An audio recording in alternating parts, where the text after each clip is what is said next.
Welcome to T-Smack, home of the T-Smack. May I take your order? Hey there, hi there, I have the power there. Welcome to an all-new episode of Talking Smack, where we talk superheroes, movies, animation, comics, and much, much more. I am your host, Josh Scar, and joining me, as always, is my favorite battle cat, Alex. Alex, how are you doing today? I'm doing great, man. I've been working on making sure that I have my own back because I don't want to have my front because my front's a facade. So I'm going to have my back. Sounds kinky. Hey, I haven't yet started talking about, that I'm really good at fisting guys, or I gave that one guy a really good head. Yeah, you got a hard head. You give your head to people. Yeah, I'm doing all right. It's been a week, but fun side note, or I guess little advertisement. This week is the first brand new week of Two Blokes from Blighty. Last week they had a pre-recorded episode before Tim went on his honeymoon. This will be their first week back, and then this prior Monday of day of release, I will have appeared on the Game Club pod to talk about Mixtape. So there is a lot of stuff going on at the Game Club pod feed. So make sure you check that out and, show some support to me as well. More Definitely so than you already are by listening to the podcast. And there will be links in the episode description. How about you, Alex? You and Justin do any new collaborations? Justin and I currently are on opposite sides of the coin here. I am a fan of fun, of joy, of taking light of the little moments. And Justin is dour. So, no, Justin and I don't have any collaborations. I mean, we did Obsession. I hope to see Backrooms, and maybe if depending on my like of that, we'll talk about that. But, I don't know. I don't know how long I can tolerate a man who has no joy, especially when it comes to strength, runtime limits, cameos from Dolph Lundgren. I do not think Masters of the Universe was too long. I felt it flowed well at, was it 225? It was 220, yeah. Yeah, the credits were a little long. I did not like having 3 different end credit stingers because I really had to pee. So I went with my spouse and our best friend, and neither of them didn't really want to see the new Superman. No, wait, she came with me to see Superman. No, wait, I saw Superman with you, didn't I? Yeah, we saw Superman. Yeah, you and I saw Superman together. Yeah, neither of them wanted to see the new Superman. Neither of them have been interested in the Supergirl. But we saw the story trailer for Supergirl, the new one where you actually see that the dog's been injured. There's some kind of revenge story with that lady who's traveling with her. And a little bit of Lobo. There wasn't much Lobo in there. There was a bar fight with him, and then they get in a fight in the street, and he calls her a dick from the bar, and she says, "That's what I call you." And he's like, "Fair." But this actually tells a story of the dog's been injured. She's looking for an antidote. The lady wants revenge against this bad guy. And when that trailer ended, both of them went, "Oh, that's what it's about. I'm actually interested in this now." Which is the last trailer. They've had 9 months of trailers, and they're like, "I don't care." Okay. But now that there's a story, they understand there's an emotional depth and moment. They both are like, maybe we'll see that when it comes out. Let us know when you're going to go. We'll decide. I thought that was funny. Though my wife did point out, it continues James Gunn's love of abusing animals because the plot line revolves around an animal being hurt. Yep. A dog being poisoned. Yeah. Yeah, especially when he admitted that he had it cut out from Superman, a scene where Krypto was punched into a wall, and everybody didn't like that scene, so I cut it. Yeah, I mean that's his Zack Snyder assault motif, I guess. Zack Snyder needs a woman to be assaulted in his movies, and James Gunn needs animal abuse. It's strange. But yeah, I do find it funny that the last trailer we went into this movie, I finally have two. They're both females, so 2 demographics are finally interested in the movie. Yeah. Anyway, 2 Blokes from Blighty. Sorry about that. Yeah, take it away, Caesar. We'll be right back. No, I'm 15. No, I'm 15. No, I'm 15. No, I'm 15. So, what's our show about? It's about some dudes talking about movies, just like this. With Goofy screaming with them, So So you're talking that they should have replaced it like with a Tom and Jerry scream or something like that? Or you might hear something like this. Oh my gosh. That whole movie, waiting to see what happens with Blanca, is like the most aggravating thing in that film. But for the most part, we talk movies from the 80s, 90s, and today. And if you grace us with your ear time, you might hear one of these 30-second gems like this. Yeah, I was gonna say I did not get a watch chance to watch this one this week. Give it to him anyways. We're We're gonna give it to you, Ebert anyway. You ready? I'm gonna give you No. the 30-second review of Toronto Uprising. All right. Start the clock and then So give us a shot and listen to the No on 15 Allcast, wherever you listen to your podcasts. No, I'm 15. And we're back. Don't forget to listen to Caesar over at the No on 15 Allcast. He is the godfather of the podcast, and we would not be doing him respect if we did not continue to support him as well as him supporting us. So check out the No on 15 Allcast, and we are here to talk about the 40 and 50-year-old man's holy grail, a Masters of the Universe movie, finally, once again. Damn right. Time for the most important question, Alex. Did you like it? Oh hell yeah! I had a lot of fun with this. The first trailer, the movie ends and there's immediately there's 3 stingers for it at the end, and the one immediately rolls and it shows it was Otuk, the little floating Orko, the little floating guy. You call Both- yourself a fan. Both my friend, my wife and our friend, they both went yay. To which then I hope this is true. My wife went, I hope he's been in the background in other shots and we just haven't noticed. I was like, I mean, he is a oh. magical imp, so like he can just be Yeah. anywhere at any time. Yeah, no, I just had fun. I really liked it. I understand they modernize certain parts of it a little bit, which in the services story, which we'll talk about, we'll get to. I understand. I mostly agree with it, but it didn't bother me. What I was excited about was this felt like a modern He-Man, and a He-Man that really respects the design of the cartoon and the toys. Everybody looks like their weird counterpart for the cartoon and toy. We're finally shedding the last of that late 90s, early 2000s. Oh, we have to make things look realistic. We can't give Wolverine blue and yellow in the hood. Everybody's black leather. We have to do that. And we can't give Doc Ock a moving face. It has to be a helmet. So that original design for the Willem Dafoe's Doc Green Ock, Goblin. not Doc. Sorry, thank you, Green Goblin. That behind the scenes where they had a animatronic They created mask an animatronic mask. Yeah, would have been so much better. That thing was horrifying. but then we lose out on the line from the Weird Al song, and he's flying around in that dumb Power Rangers mask, but he's scarier without it on. The monkey paw curse there. Do we go with an animatronic or do we lose that? But I'd rather have a Weird Al parody of Piano Man. Did you like it, Josh? I did. I liked it more than I thought I would. I have no nostalgia for He-Man. I remember more that my cousins were bigger He-Man fans. They had like the Castle Grayskull set. They had all the toys. And I remember watching it with them all the time. But for the most part, it was never something that I sought out. I was more into Ninja Turtles at that point. Like karate and all that stuff was like my thing. And He-Man I think a big part of it is because my main exposure was the action figures. Other than He-Man and Skeletor, I really didn't know who were the good guys and the bad guys. Like the toy designs are so, I don't want to say generic, but like ambiguous and all the names are really just whatever. Like there's Man Beast, there's Moss Man, there's Mechanic, there's Manny Faces, Man at Arms.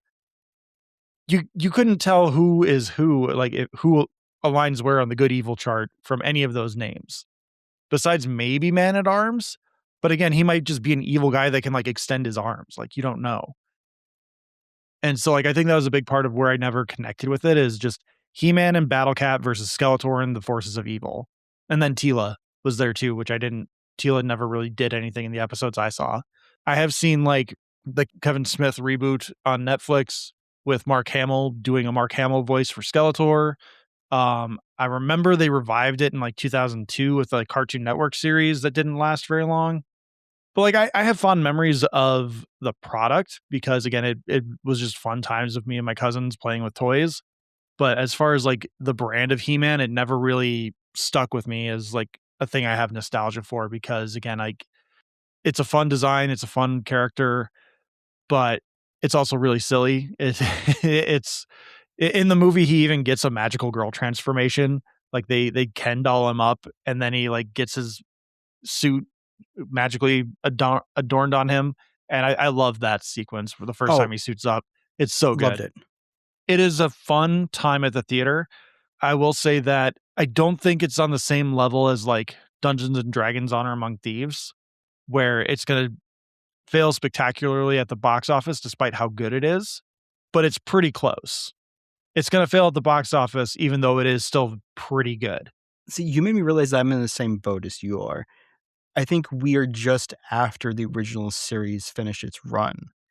And so I think it ran from like 83 to 86 and I was born in 85. So like by the time I was watching TV and then like I was watching like Care Bears and then as I was growing like Ninja Turtles, Saturday morning cartoon stuff, like He-Man was no longer on TV. It was all like pre-recorded VHS releases and toys. We had Ghostbusters, Change Between Ninja Turtles, the Care Bears, the Jetsons, Saturday morning cartoon stuff. Starting to get into the Nickelodeon, Ren and Stimpy, all that stuff. So I was aware of the toys, and the toys may have been gifted to me by one of my older cousins. Which that makes sense because every kid had like 6 He-Mans and like 2 Skeletors. Like for whatever, like that was like just every boy just got that for their birthday for like 6 years in the 80s. Yeah. I have more memory of seeing the live action film because of being horrified by his like Skeletor rising out of the ooze at the end of it or whatever, or being kicked into it, or maybe it's both. Maybe he was kicked into something and he rose out of it at the end. But yeah, there's the post-credit scene where he pops up and he goes, "I'll be back." That's what it is. Yes. So I'm not strongly tied to it, other than I have good feelings about it. I have residual warmth from childhood of like the toys and seeing the cartoon maybe a few times. But this is not a franchise where I could sit here and be angry. We're like, well, that army was from the second wave toy line, not the original first wave. So I don't know why the second wave is being mixed with the first wave. That sword design is from the 90s limited run return. And so they really shouldn't. I can't do any of that. What I can do is confirm if this does enough where I cared about it, where I had fun, and would I like a sequel? And in terms of that, it was both for me. Where I think they might have made a mistake, because you did mention that this is not going to do well at the box office. We already have the early numbers. I think it's projecting 31 or 32. It's projected 30 million domestically. Yeah, it's for $170 million budget plus whatever the marketing was for this, which they went pretty heavy on the marketing. Yep. Another 25 million worldwide. It's getting its ass handed to it by Scary Movie 6, which is the Wayans brothers' return after being booted off from 3, not having anything to do with 3, 4, or 5. And that's shocking considering comedies do not open big.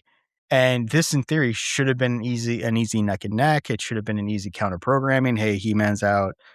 We're a few weeks past Mando and Grogu, so we should have a nice ramp here. But instead, Michael in its 6th, 7th week is doing like 25 million. Obsession barely dropped. It's doing another 25. Backrooms had a big opening. It's having a bit of a drop, so it's going to earn like 35. Mando and Grogu was gone. Scary Movie's huge. Is going to be huge this weekend. Yeah, they dropped Mando and Grogu like straight out of their IMAX agreement. They had like a 6 or 7 week IMAX agreement, and Disney like after 2 weeks are like, we're done. No. So it could easily end up in 4th, 6th place with 30 million, which for a summer movie isn't bad. For a summer blockbuster, that's a disaster. If they had trimmed the budget a little bit, like I really don't know where $170 million of this went other than like the visual effects and like the set designs, because this is a very like filmed on a volume or just very heavily CGI'd movie. So like because there's not a lot of celebrity in the cast, like not No. to the point where they're gonna break the bank. So I like the visual effects hold up pretty well throughout most of this movie. Like there are some shots where you're like, oh yeah, this is Roger Rabbiting a little bit.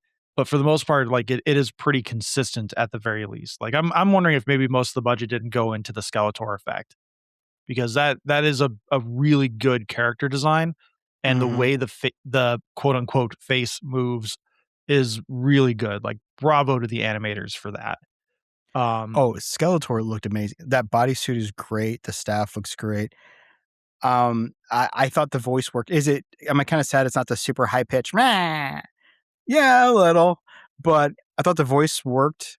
And yeah, the animation, because like it was a stiff skull, but yet they did little tweaks where some of the cheekbones would move in certain movements and the jaw rotation and stuff. You could see the jaw moving, and like it does like bend a little bit, so you can be like, oh yeah, he's making these noises with his mouth. I love the way the glowing little pinprick of the eyes worked when it was like flicking around the room, looking at stuff, not just, just a dull red glow. Yeah, I kind of wonder if the reason why the budget was so big is that they've been working on this movie for 13, 14 years. How many directors have they paid pay or play? How many drafts? I know they've had a few actors try out or like get attached to it a few times before it changed studios, because I think I read that this was originally like Warner Brothers, then maybe New Line. Netflix had it briefly because they picked up like all the He-Man rights, the Masters Universe rights, and then it ended up at MGM. So you're talking about trading a property back and forth with all that baggage for many years. I do have to disagree with you on a couple of things. Okay. The lens flare for the eye effect, I did not like it. It was a little distracting. It just made me think like the lens flare of it it kind of just distracted me, because it didn't make sense that there would be a lens flare from his eyes on the camera unless they were using like an actual laser pointer for his eyes or something. And it just it's too many layers of production design to be like, what if the eyes like lens flared the camera, and like wouldn't that be cool? Like in concept, yes, I understand the temptation of it, but I don't think it was necessary. I also will disagree that the voice is my biggest problem with Skeletor. I think the body language is on point. I think he is hamming it up properly as Skeletor with that.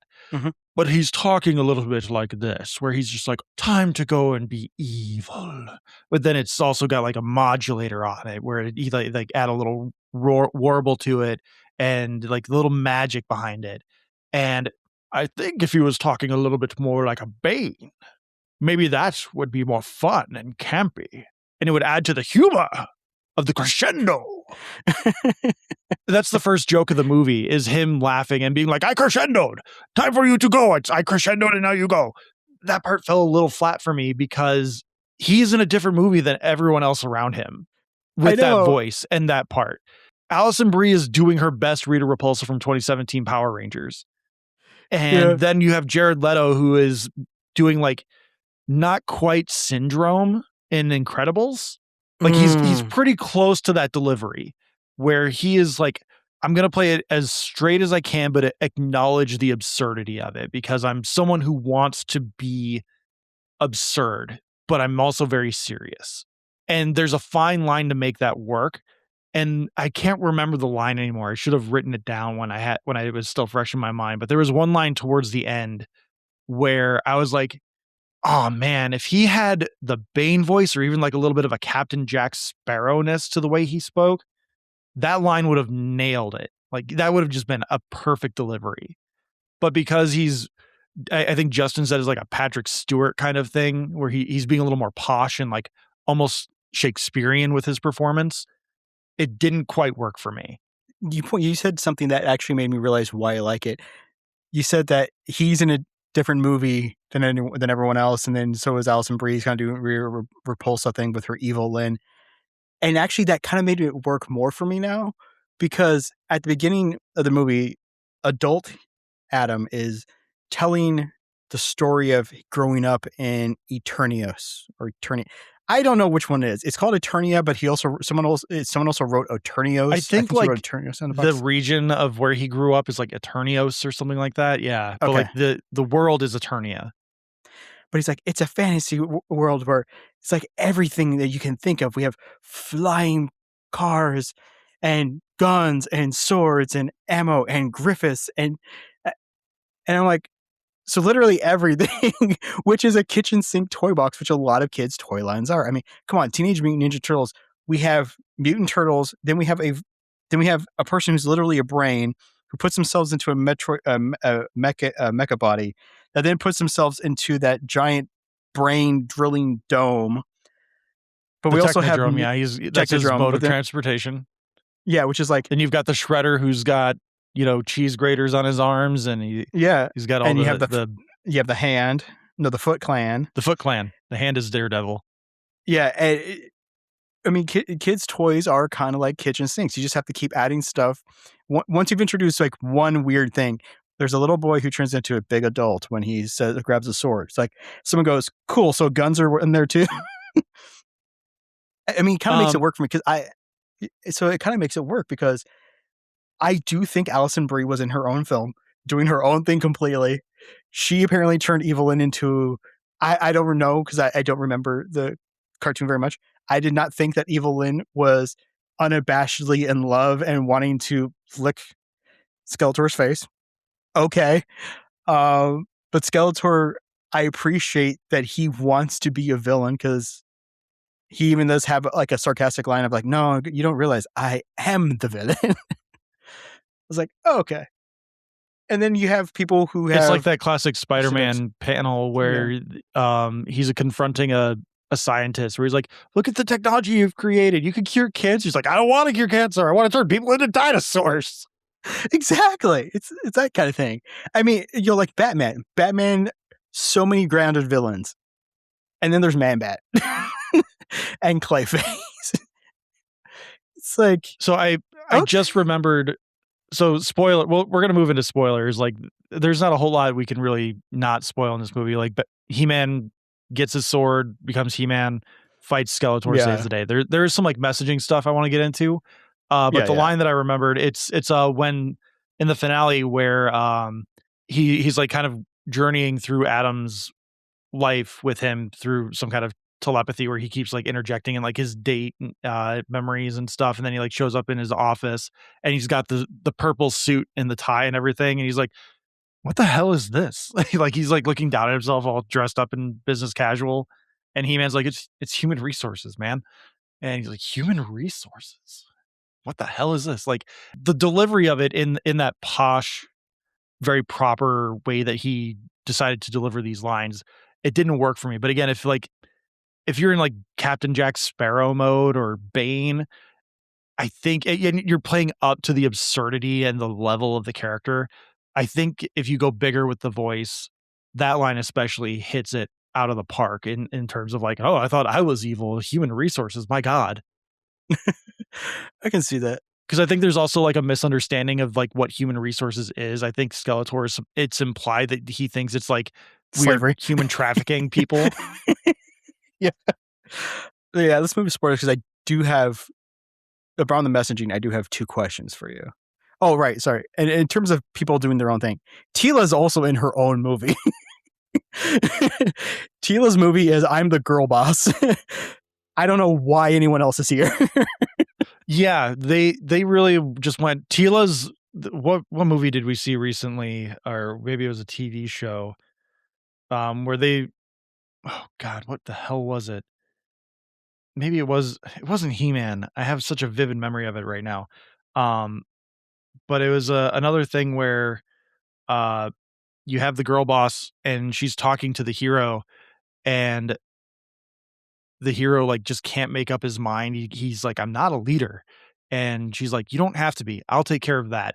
You just be the icon, the figurehead that the people need to rally behind. What the hell was that? I don't remember, but I know what you're talking about because I actually really liked that. No, I don't know. I'll edit around this, or if you want to talk. But yeah, like Teela was also in her own movie. Yeah, Teela, because like Teela's in her own movie. Idris Elba was definitely in his own movie. Idris Elba got the script and went, I'm called Man at Arms, and a robot calls me drunkard. Okay, I'm in. Which loved him in this as well. Yeah, it was. I found. Yeah, since we're going to move to spoilers, since our Talking Smack rating is like this very binary system of Tire Fire, aka Madam Web, or greatest thing of all time. Was it Mario Galaxy? I don't think it was Mario Galaxy. Yeah, no, it was Mario Galaxy because Princess Peach was like, hey, I'm going to take off and do this thing. I just need you to stay behind. He's like, I'm not a leader. And she's like, I just need you to do your own thing. And so they like try to take over some of her responsibilities, I think. Maybe it was Mario Galaxy. Maybe. That's the only thing recently that we've reviewed that like maybe it could have been, but I don't know. I just have an image of my head, but I can't refine it. But anyway, Talking Smack rating, I would say this is a must see. Especially since I said Mando and Grogu is a must see. Like this is better than Mando and Grogu. Oh yeah. All right. So before we get to the messaging, one thing two things I want to talk to you about. My second point I think will come up during messaging, but the first point I want to bring up is I think Travis Knight deserves another shot. I really hope they don't chase him back to animation because this movie isn't going to do very well. I think Travis Knight definitely for his first real live he did Bumblebee. He did Bumblebee, which like that was a pretty good hit. Like it was the lowest grossing Transformers movie ever, but I think that's also because people were transformered out. Yeah. But I think I hope this like lingers a bit, and I hope he gets a second shot at it because I really like what he did with this version of the universe. Yeah, same thing with the Dungeons and Dragons guys. Like I really hope the team behind that gets opportunities because they made a good ass movie. Mm-hmm. It's not their fault that they were making a project for way too much money for a demographic that is more or less dead men. Yeah. So I really enjoyed, you brought it up, the sequence towards the end.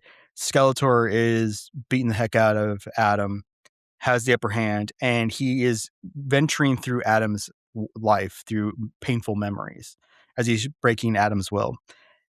I love. They're almost doing like a Total Recall where they're like, was he actually dreaming? I love that because you see him go to a date, which the movie starts off with him telling his life story to this woman on Earth who she's like, so where are you from? And he's like, Eternia, let me tell you all about it. And you see him as a waiter, like come up and like he backhands somebody. Then they go to the gym where Skeletor in Nike apparel lifting weights, and he like stands up and like hits somebody. And then he's human resources. And as he walks into the office where Adam is getting lectured by human resources, he backhands down. I loved that. One, I love the sequence because I thought it was like we're finally seeing what Skeletor's kind of some of his powers are beyond the staff. But I also love whoever decided it plays up the humor and the outlandishness of Skeletor as a villain as well, which is again why I think he needed to go bigger with the voice. No, I can see that. But I loved that. And that's where I bought I really did buy Leto as Skeletor. Like some of the little flourishes he's doing. I like the voice. I understand some people might not, and that's okay. But I dug that. I dug that ending. I really like the framing of it, and it worked for me so well. I was like, okay, this is good. This is what I actually wanted to see. We've seen some action. We've seen some story build up. This is where we're seeing our hero defeated. Now we're going to build from here, and he's going to have his victory moment. And this is a great journey to take him on of he has not encountered something like this. And how does he deal with dealing with a mental brokenness? So like that. But what did you think of the messaging? So the messaging is super muddied. The finale, I think, is really good. It plays up a lot of Adam's story really well. But because this is a Mattel project, they really went, well, let's try to work in some kind of messaging like we did, like Greta Gerwig did with Barbie. Because Greta Gerwig's whole thing was, it's hard as fuck being a woman. You don't understand the shit we deal with every day. And like, there's a large contingent of people who saw that movie and walked away from it being like, that was fucking stupid. I'm not one of those people, especially as a dad of 3 girls and happily married for 15 years. But just, it was a good message and like empowering because it allowed women to say their truth. This movie has this really undermined subplot message of toxic masculinity versus positive masculinity. The problem is they play the positive masculinity too funny and the toxic masculinity too straight. And so when they present the toxic masculinity towards the positive masculinity, and Adam's just this flopping fish of like, hey man, let's talk, like I don't want to hurt anyone. I don't want to, like, we can talk it through. We don't have to punch. And then it devolves into them having to punch. And so like there's never a conflict within Adam to be like, there has to be another way. Like they don't bother with trying to find another way, which I'm not expecting them to in a He-Man. I think it's an admirable attempt to try and do something with it, but they didn't think hard enough about, well, we're going to try and say something, but then it has to devolve into the fight because that's what people want. But it ends up playing the toxic masculinity versus the positive masculinity for a joke. And I think if there's a movie that's going to make people think that toxic masculinity wins in this sort of situation, it is this movie. The toxic males are going to identify with Adam and they're going to be like, yeah, see, he tried to be a pussy and then he had to go beat the shit out of the guy anyway. That's something that, at least in my interpretation of it, is something that can cause problems with the messaging. When it's just doing the Saturday morning cartoon He-Man adventure thing, this movie is like a 9 out of 10. It's funny. It's having fun. It's making fun of itself when they go through the whole thing of Adam, like calling Ram Man and Fisto. And like when he's just naming the people and we find out that those are not their like known names and monikers. And they're just like, what the hell are you talking about? Fisto. Like, yeah, because you fist people. You got the fist. That was funny. Like that genuinely made me feel good because I'm like, yeah, that's something a 10-year-old who's like really ADHD and like does not have violent tendencies would do. Is he would see the action heroes and he would just make up names for them. I really did like that callback at the end because so the story is that for the first 10 years he lived on Eternios, and then he got sent away with the sword when Skeletor attacked and defeated everybody. So he's been growing up on Earth for the last 15 years, obsessed with finding the sword, and he ends up having a job in HR. And then eventually he finds the sword. It turned out it was like found by somebody and put onto this big prop in a comic book store, a comic book / Halloween store. It's a hobby store. Okay. Gets it. The signal sent out that he's found it. Tila comes and brings him up. Everything turns out to be real, and he has to become He-Man. And that actually worked for me a lot because I did find it funny that they're like, "How do we know you're Adam?" He's like, "Oh, you were like you saying you're Fisto," and he's like that, and everyone's like kind of offended, like that's not our name. That's not his name, man. Like, why are you calling him Fisto? That's rude. But at the end, there's this nice little payback. I call it payback, but callback. Well, I guess payoff. Where payoff, yeah, like, it was like, wait, did I have a name? And he was like, warrior goddess. Which yes, she was Tila, the warrior goddess. And they're like, wait a second, if everyone has a name, what's your name? It's like, well, why would I name myself? Oh, you definitely name yourself. And he's like, I named myself He-Man. Yeah, which I really loved that. And especially when they're like, what the fuck does that mean? It's like, yeah, that was such a good way to acknowledge the absurdity of the names of these characters, but do it in a way that feels natural and genuine within the world. And I really, the very end of the movie before the credits roll, it made me laugh because no one under the age of 40 is going to understand what the hell is happening there with the whole like boisterous laughter and the like wrapping up of the story and everyone just having fun. I literally went to the bathroom after we got out of the movie and the final post-credit scene rolled. And in the bathroom, a dad and his like 2 sons were having a conversation. He had to explain to them the Orko credit scene where Orko was like, today we had an adventure where we learned about the great traits of masculinity and blah, blah, blah, blah, blah. And he's like, that was the end of every episode of He-Man was Orko would come out and be like, today we learned about how great conservation is and how we can help save the environment. And the kids were just like, what? How does that work? Like, what do you mean? I really wanted to chime in and be like, it's called edutainment. Learn it. I think the messaging works a little bit better because I was actually wanted to ask this audio because a lot of people may not know Josh is actually an HR graduate. I have a degree in human resources management. He does, which I believe was a 4-year degree where you learned every day. You were there to protect the company, not the people. I could be wrong. Which again, it's how they work. It's how they work the system because they just wear you down. Where you're like, I'm the in between. I help the people in the corporation, but I also make sure the corporation is protected. But I get to help people, and then every day you just learn more and more. Like, oh no, I just have to learn the state laws and make sure the company isn't held liable for anything that the person needs. So I have a degree in a wet paper bag. So the parts with him, like in the team building and HR, so I really liked because I don't remember that actress's name, but I've seen her in other stuff and love her. She was in Agatha. She was one of the witches in there. Shashir Zamata. She was in Home Economics, which she was in Agatha all along, but I know her from Home Economics, a Topher Grace show that had 3 seasons in 2021 to 2023 on ABC. Not a bad show. She was great. I think she had more lines of dialogue in this movie than Alison Brie did. Yeah, she did.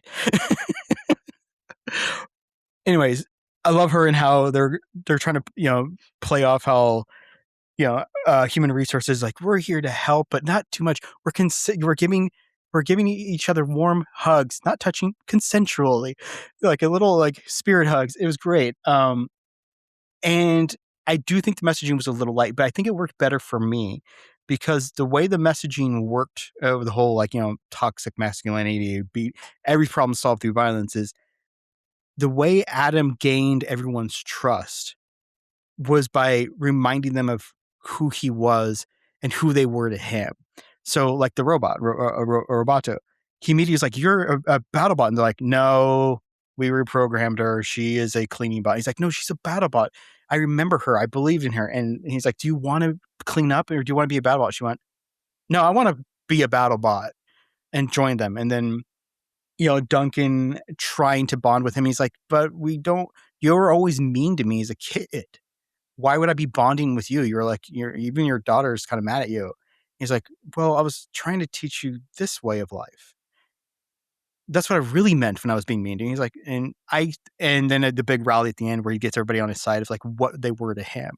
I think that worked because instead of leading through strength and brawn, he has to rally everybody after he's been defeated. And he rallies them by reminding them of what they mean to him and what they can do for themselves. And so I think that message worked. And because he was trying to give an HRE speech of like, we're united and here together. I also can see your point because at the end, when he tries to work things out with Skeletor gives his villain speech. And then Skeletor's like gets his ass handed to him, which great shots. Those were great cinematic cartoon shots of just really Skeletor's good face. fight choreography for all of that. Yeah, and then but the freeze framing of Skeletor's face, like every time he hits a brick wall, like a polymer wall, just getting more and more twisted, and cracked, was great. And everything is so good. Yeah, and then he tries like, "Hey, can we talk things out now?" Like you had said, and he went, "Oh no, the time for talking's over." I can appreciate that. That does a little go against the messaging. He doesn't allow Skeletor to escape or go to prison. He's like, "No, I'm going to kick your ass." I understand that. But I think that there's enough of the message that you can only build allies through trust. You can't build allies through violence. I think that worked. I think we got a good enough version of the 80s He-Man through a modern lens as we can get of what if He-Man grew up in modern times. You can still be Brawn, but you only gain friendship through not being a dick. Yeah, I think the finale, I really enjoyed it. Again, if you trim out a lot of if you trim out like 10, 15 minutes of the middle of the movie and you make this like a flat 2 hours, which I know I just went off a whole thing about like, I don't mind longer movies, but I think the narrative and the messaging flows a little bit better if you take out some of the fluff in the middle. and you still can have a lot of that stuff that you were talking about. But I really would have dug if they had found a way to do like a Guardians of the Galaxy dance off kind of ending where the violence has like escalated to the point where He-Man's like, violence isn't solving this problem. What else can we do? And then you figure out a different way to resolve the conflict. With Skeletor, it's hard to do. And in He-Man, it's hard to do because everyone's a punch 'em up or shoot 'em up kind of guy. So like, I understand that that's pushing a lot of your boundaries for storytelling, especially when your main hero swings a sword and is wearing a Tarzan style loincloth and is known for being muscular. So like punching is the way to go. I'm not begrudging the movie for doing that. I just think that if you're going to lean in on this message of toxic masculinity versus positive masculinity, your resolution to the conflict has to be violence is only creating more havoc. What else is there to do? Instead, they went the opposite. They went, well, we've tried talking, time for punching. Yeah, I could see it. Maybe if it was more of one of the Doctor Strange endings. It doesn't end in murder. It ends in a stalemate resolution kind of thing, which the first Doctor Strange ending, I still absolutely love. Dormammu, I've come to bargain.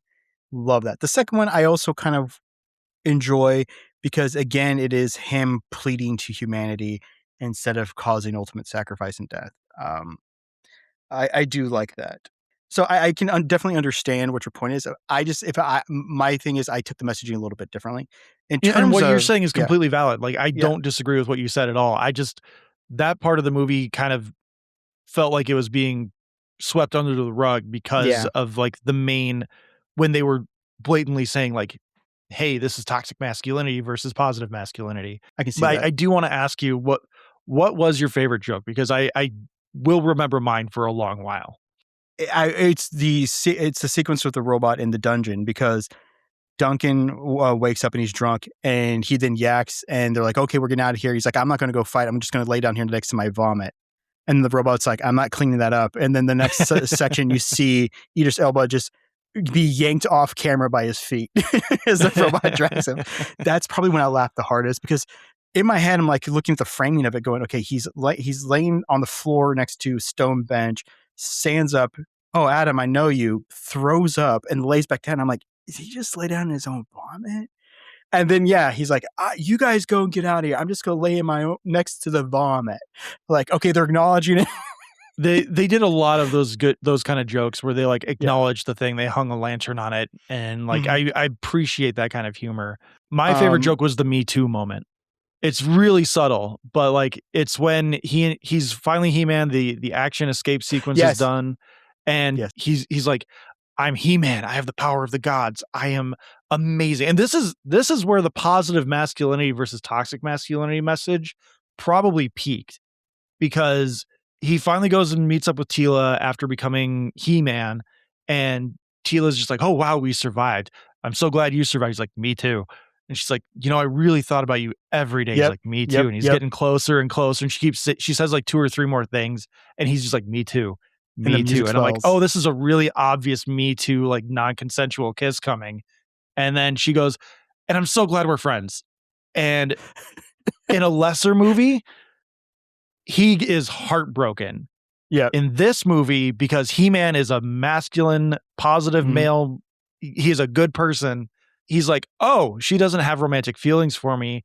And I was just really excited to be reunited with this pretty girl from my past. I am glad we are friends too. We will never speak of this again. And he does not lay an unconsensual kiss on her. My favorite part of that is because the music in this movie is fantastic. It is amazing 80s synth with a little bit of techno, a little bit of hair metal rock. A lot of rock and roll in there. And like the rock and roll when that kicks in is just so good. It's great. And the music is swelling. And if this is an 80s movie, they're just going to kiss because it's like, we haven't seen each other for 15 years. We were both, well, I think he was 10. She may have been older because she was a little taller than him. So maybe she was like 12. I think that's playing up to the concept that in certain adaptations, Adam is always smaller than everyone else. Like he's like a runt. And then when he becomes He-Man, like he's big, which is why the 80s cartoon, they did the Superman thing where no one knew it was Adam, even though they look exactly the same. Yeah. And he's like rippling out of his shirt. But in other adaptations, like Adam is smaller. He's just a tiny dude that Yeah. becomes big. So I think they were kind of playing up to that with the early part of the film. I can see that. So the music's flowing, they're about to kiss, and then that happens where she's like, "Yeah, we're friends," and then she even actually adds as they kind of like step back away from each other. She does the finger guns, and we're never going to be anything but friends. I laughed really hard at that because I was like, that works, that was good, that was good, and they didn't. The very blatant him just saying "me too, me too, me too." I was just Yep. like, I see what you're doing, and Yeah. I hope you stick this landing. And surprisingly, they did. They did, because at the end of the movie, when they kind of give each other like a bit of affectionate look, there's no kiss or anything. They just kind of like, yeah, we did this. It was the Pacific Rim ending where they just kind of like, we did this and we hugged. There's no romantic tension here. The one thing about the end, like the very end of the pre-credits film, I really don't think they needed to poke fun at the idea of Adam trying to keep He-Man as a secret identity. I don't understand where that came from, other than them just poking fun at the 80s cartoon with the whole secret identity thing, with like what I said, where it's a giant man in a rippling pink shirt who then loses the shirt and gains a loincloth. And then everyone's like, who's that? But I will say that, let's pull up his name here real quick. Nicholas Galitzine. He does a really great Christopher Reeve body posture morph, because obviously he's been working out to be He-Man. And they throw him in a really baggy shirt. They give him the Billy from Mighty Morphin Power Rangers treatment, where they just put him in baggy clothes and they make him hunch and just look a little slovenly, so you can't really see how ripped he actually is. And then when he's in the the He-Man bathing suit, like, you're like, holy crap, he is huge. Like, oh my God. Because I remember thinking in the trailers, like, he didn't look that big, but when you see it on screen, you're like, oh yeah, he's ripped. Like, he is really close to Chris Hemsworth levels ripped. That is the only thing that didn't quite work for me. Now when he gets his magical girl transformation sequence, great, fantastic. But they should have used a little bit of that Chris Evans Captain America 1 tech and made him a little bit more diminutive. He was wearing a lot of baggy clothes when he's not He-Man. They only had $170 million in the budget. They didn't have time for that. Yeah, like maybe they should have filmed all the Adam stuff like 6 months before to give him time to bulk up for the He-Man sequences. I don't know. Do the Tobey Maguire and Spider-Man 1 transformation. Something. Yeah, because I was like, dude, you're huge, okay? And he, like you said, he does great Christopher Reeve's body work. He acting clumsy when he sees Dolph Lundgren and they have their brief moment in the gym. He's reaching for the 20s. He has a very hunched posture. He's like, oh yeah, I can only bicep curl 20s, and Dolph is doing 70s. Which I love that cameo, and I love that they call back to it with his HR speech in the dungeon cell. Yeah, I mean, it was a great moment, and it was a little more, to me, a natural passing of the baton than some of the others we've had that have kind of come across a little more awkward. This one I thought was pretty good. A gym for a kind of like, they make him a weakling works for me, where some big guys in the gym. I like it, but that's the really thing that only didn't quite work for me was that moment. Was some of the body posturing, because I'm like, man, you're a big guy. You are ripped. Like, that shirt. It's really obvious. You might as well be wearing a tarp, because those clothes are hanging off of those muscles. Even with as baggy as the outfits they gave him, like, you could see how huge his biceps and shoulders are. Like, he's doing a good job of like bringing his neck in and like trying to give himself like a little bit of a double chin.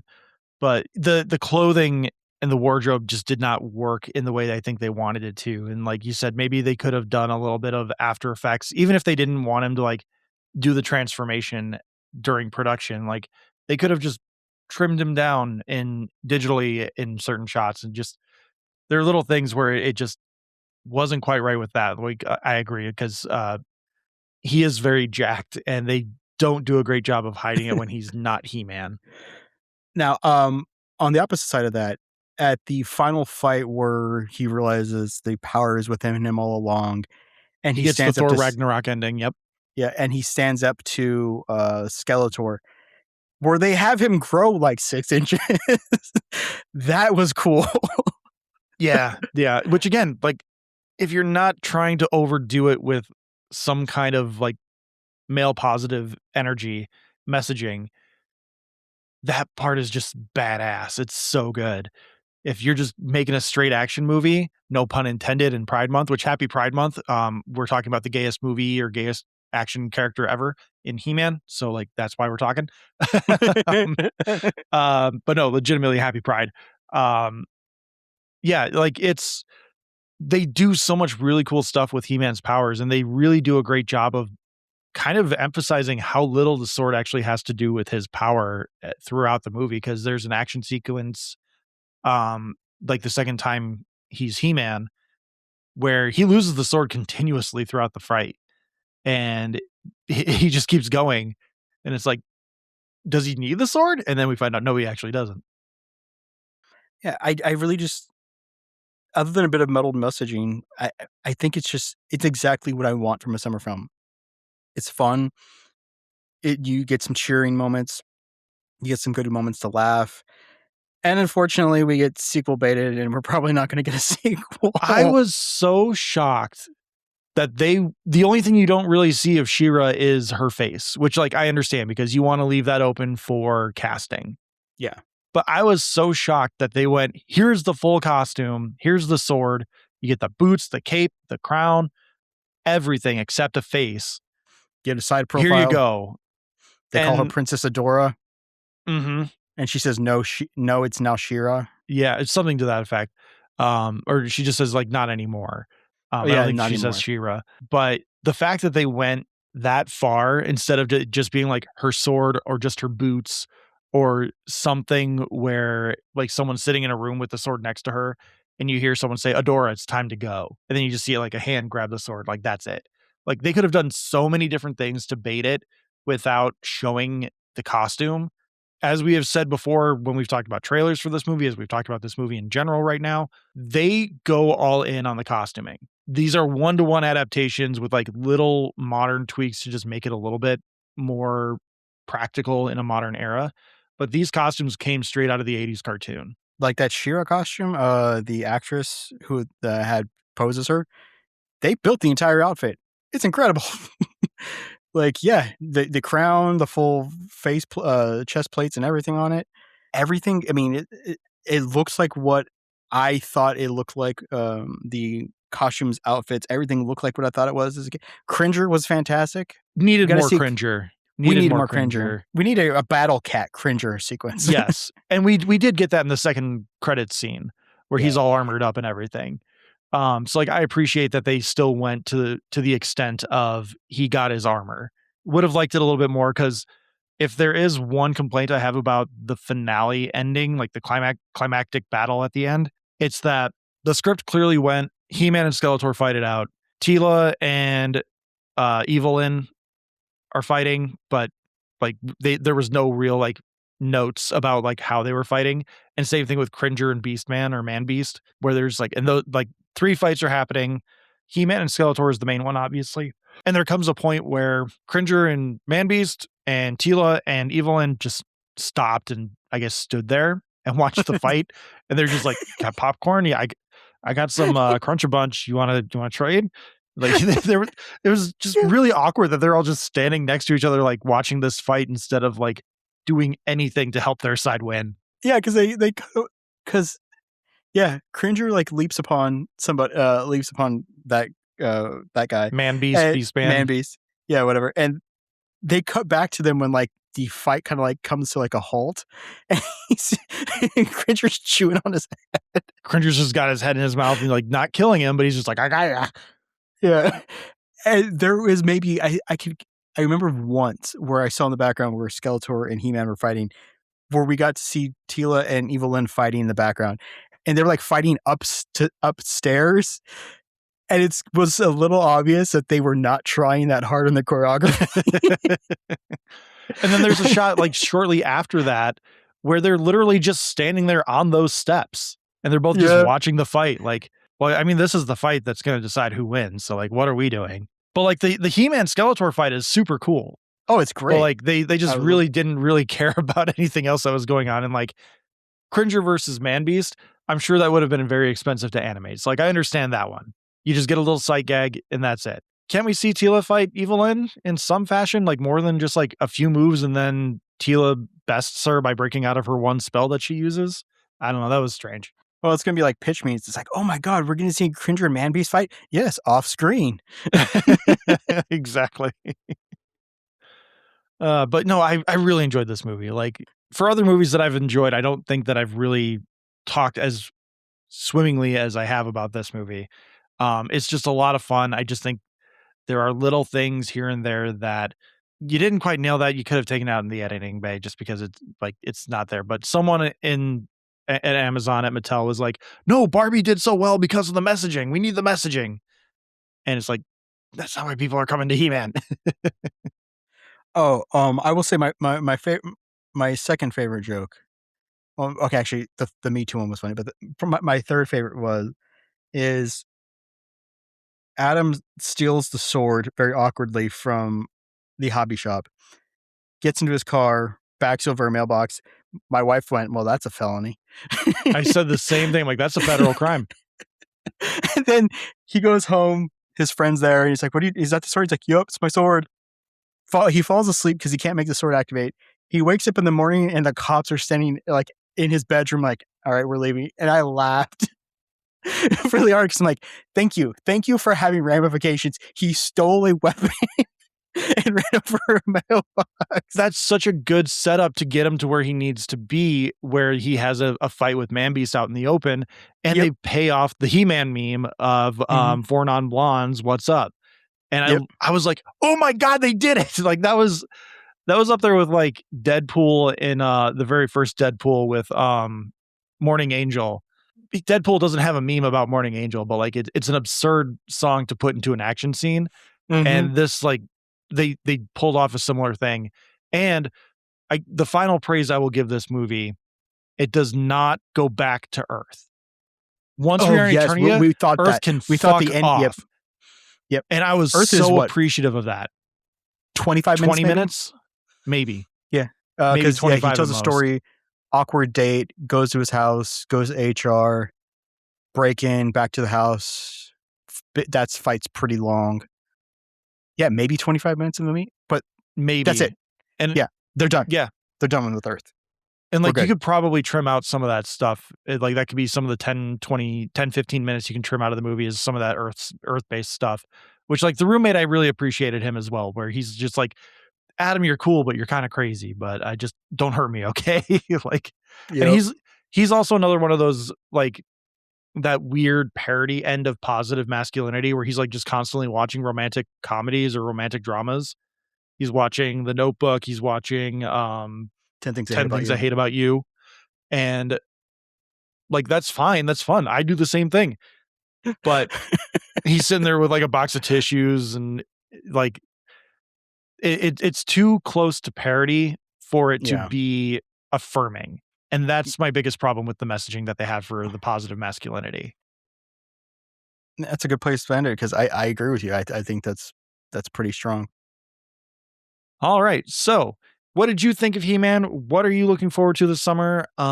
Is there anything you want us to cover? You can tell us in the Discord. Alex, let everyone know about the Discord. Discord is tsmackpod@gmail.com. Please click the link below to join.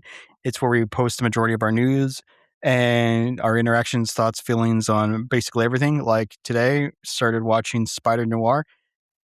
Damn, that's a good movie. And I'm glad it's not a movie, it's a TV show. And I'm glad it's getting traction. It kind of came out on May 25th, kind of went into this void of the weekend, but it's been climbing up the released it on their streaming charts. MGM Plus streaming platform, which no one fucking has. No. And then 2 days later, they put it all on Prime. It's like, just fucking merge it to Prime. God damn it. I'm tired of all these corporations having multiple streaming platforms. Like every other country that's not America gets everything on Hulu on Disney Plus. Yep. But we have to have Disney Plus and Hulu because capitalism, baby. Yep. Don't forget ESPN. We have to have ESPN if we want to watch something live, any sports. Jesus Christ, yeah. you're gonna be started on a Star Wars if we keep going on that. But last week, I think it was like number 8 for Amazon Video. When I turned it on this morning, it's the number 2 show. It goes Clarkson's Farm, Spider-Man Noir. And I'm like, thank goodness. 1, Clarkson's Farm's back. It's fantastic. But 2, Spider Noir, it's really good. Also, our website Are is you like watching 80 in black and white or true color or whatever they call it? Oh, no, I'm going to watch it black and white. I might after... My man. I think after I finish it, I think I'll flip to color. But I do like that they have the option. If you click pause, you can flip if you want color or black and white. That's a cool option. And it'll just pick up right from where you paused it. But we also have a website. It's about 80% done. My first blog will probably be up on Thursday, I think. I want to write a little bit about my favorite movie of the year, this far, Obsession. And then Josh and I will start doing some trading back and forth, getting some additional longer form thoughts that aren't fit for the pod. Because they're supposed to be read. You can't read what you hear. So you can find the Discord in the episode description below. Thank you, Alex, so much for being here. As always, please follow us on the social media platforms Letterboxd, Blue Sky, Facebook, and YouTube. We are at Talking Smack Pod. Email us your thoughts, questions, reviews of movies you've seen, movies we're covering, whatever it may be. We are at tsmackpod@gmail.com. Thank you to Leo Allen for our musical themes. Thank you to Beppo for our original avatars, Retro Ale Studios for our Ricky avatar. Please like, subscribe, rate, review on your podcatcher of choice. Leave comments if you are listening on any platform that offers comments. And again, please review. Reviews help us out a ton. If you're watching on YouTube, subscribe. Doesn't cost you anything other than a button click. But Alex, there's a TV show out there that people should be watching. What is that TV show? And they should skip episode 8 of that TV show. Spider Noir? The Pit. Oh. Not so fast, Skeletor. Trees are some of our most precious resources. Who are you talking to? Your face! Ow!